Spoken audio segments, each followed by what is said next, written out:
Concernant les combats entre l'armée israélienne et cette organisation terroriste de la bande de Gaza, le ministère de la Santé du Hamas affirme que plus de 80 personnes sont mortes aujourd'hui dans 2 frappes de l'armée israélienne sur un camp de réfugiés géré par l'ONU.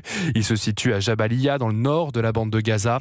Dans un communiqué, Tsahal indique de son côté que cette zone abrite l'un des bastions terroristes les plus significatifs au sein duquel évoluent 4 bataillons du Hamas. L'armée israélienne qui inspecte également le complexe de l'hôpital Al-Shifa au nord de Gaza. Il soupçonne là aussi la présence de terroristes dans les souterrains de ce bâtiment. Olivier Rafovix, porte-parole de Tsahal, était l'invité de Pierre de Villeneuve dans Europe 1 Soir.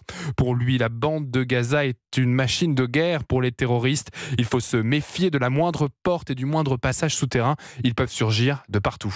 Aujourd'hui, la bande de Gaza, c'est peut-être l'élément le plus grand au niveau de la structure terroriste qui existe au monde.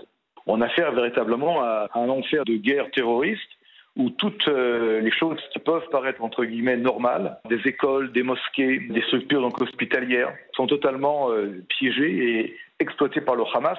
Et en fait, depuis des années, le Hamas a construit des structures souterraines sous l'hôpital, en utilisant l'hôpital Al-Shifa comme base militaire, comme base terroriste. Ce sont des souterrains qui vont jusqu'à 60 mètres de profondeur, qui sont extrêmement sophistiqués, avec des systèmes d'aération, des systèmes d'éclairage.